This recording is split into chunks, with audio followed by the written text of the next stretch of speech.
Vijayakanth political ఏరియాలో ఉన్నాడు. ఆయన రాజకీయ పార్టీ పెట్టాడు. కొత్త అంటే తనదైన ప్రాంతీయ పార్టీ పెట్టి విజయం సాధించాడు. ఆయన తను గెలిచాడు. ఒక 4గురినో 5గురినో గెలిపించుకోగలిగాడు. చాలామంది రాజకీయాల్లోకి ప్రవేశిస్తున్న నటులతో పోలిస్తే చాలా బెటర్ పొజిషన్లో ఉన్నాడు ఆయన. చిరంజీవి గారు ఈయన దాదాపు ఒకే టైంలో రాజకీయాల్లోకి వచ్చారు. ఆయన ప్రజారాజ్యం, ఈయన తమిళ్లో తనదైనటువంటి ఒక ప్రాంతీయ పార్టీతో. చిరంజీవి గారు పూర్తిగా అంటే ఆయన కూడా ఒక 18 సీట్లు సంపాదించగలిగాడు ఆయన కూడా. ఈయన కూడా పర్వాలేదు, గణనీయమైనటువంటి స్థానాలు సంపాదించుకోగలిగాడు, నిలబడ్డాడు.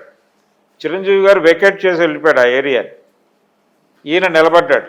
పవన్ కళ్యాణ్ యుద్ధం చేస్తున్నాడు. ఇంకా రజనీకాంత్ పార్టీ పెడతాను అని చెప్పి పెట్టకుండా వదిలేశాడు ఆఖరి నిమిషంలో. అంటే ఆల్మోస్ట్ మీటింగ్ ఏర్పాట్లన్నీ జరిగిన తర్వాత క్యాన్సిల్ చేసుకుని డ్రాప్ అయ్యాడు ఆయన. కమల్ హాసన్ పార్టీ పెట్టాడు కానీ దాని యాక్టివిటీ ఏమిటో ఆయనకే తెలియని పరిస్థితి. ఏం చేస్తున్నాడు, ఏం మాట్లాడుతున్నాడో కూడా ఆయనకే తెలియని పరిస్థితి. కానీ విజయకాంత్ నిలకడగా ఉన్నాడు రాజకీయాల పట్ల. తన అభిప్రాయాలతో నిలకడగా ఉన్నాడు. తన ప్రయాణం కూడా నిలకడగానే ఉంది. ఈయన సినిమా రంగ ప్రవేశం జరిగినప్పుడు ఈయన పేరు అంటే విజయకాంత్ అని తను పెట్టుకున్నాడు. రజనీకాంత్ని పోలినటువంటి నటన చేసేవాడు ఈయన. కొంత రజనీకాంత్ ఇమిటేషన్ ఉండేది ఆ రోజుల్లో.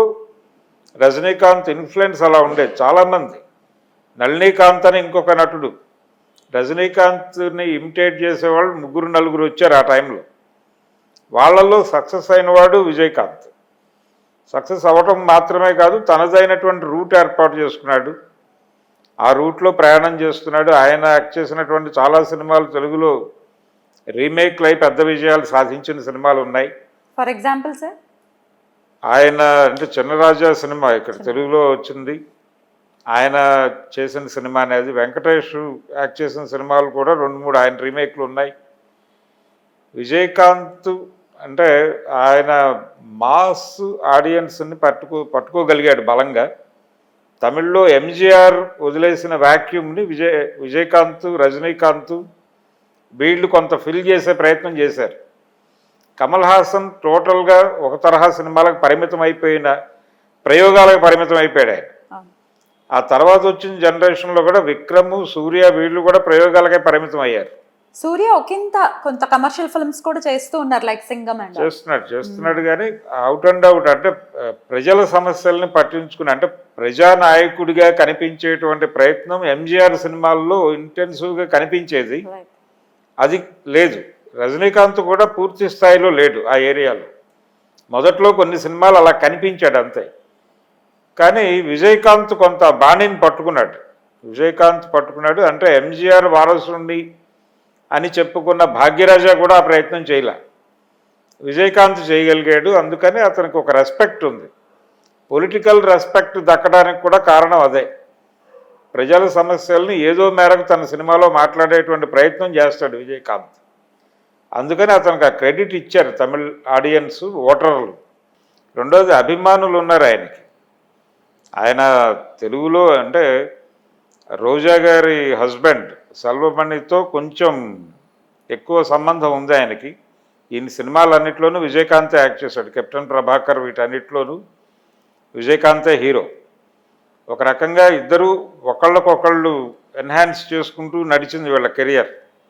విజయకాంత్ పెరుగుదలలో ఇతని పాత్ర ఉంది, ఇతని ఎదుగుదలలో విజయకాంత్ పాత్ర ఉంది. అలా వీళ్ళందరూ చాలామంది డైరెక్టర్లు ఆయనకు రుణపడి ఉన్నారు.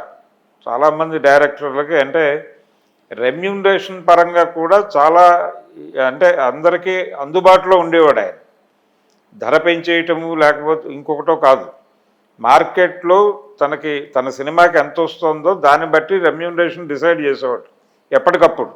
ప్రతి సినిమాకి వచ్చిన దానిలో నాకు ఇంత ఇవ్వండి అనేవాడు తప్ప ఇంత ఇస్తే సినిమా చేస్తాననే పరిస్థితిలో విజయకాంత్ ఉండేవాడు కాదు. అందుకని చాలామంది నిర్మాతలు, దర్శకులు ఆయనంటే కొంచెం స్పెషల్ ఇంట్రెస్ట్తో ఉండేవాళ్ళు. అందుకని ఆయన రాజకీయాల్లోకి వచ్చిన తర్వాత కూడా దాన్ని నడపగలిగాడు. డిఎండికే అనేటువంటి పార్టీ ప్రారంభించి దాన్ని నిలబెట్టడం వెనకాల కూడా అదే ఉంది. అంటే నిలబడ్డాడు అనేటువంటి ఇమేజ్ సంపాదించుకున్నాడు జనంలో. పారిపోకుండా నిలబడ్డాడు, మిగిలిన వాళ్ళందరూ గందరగోళంలో ఉన్నారు, ఇతను ఒక్కడే నిలబడ్డాడు అనేది ఇతని క్రేజ్. అలాగే జయలలిత కూడా 2-3 సార్లు పిలిచి మాట్లాడింది, అది దాన్ని విలీనం చేయటమో మరొకటో ఆలోచించండి అని. అప్పుడు కూడా ఆయన సున్నితంగా తిరస్కరించి తన పద్ధతిలో తాను కొనసాగుతూ వస్తున్నాడు. అందుకని తమిళ ఇండస్ట్రీకి మాత్రమే కాదు, తమిళ రాజకీయాలకు కూడా ఇబ్బంది ఇప్పుడు ఆయన మరణం.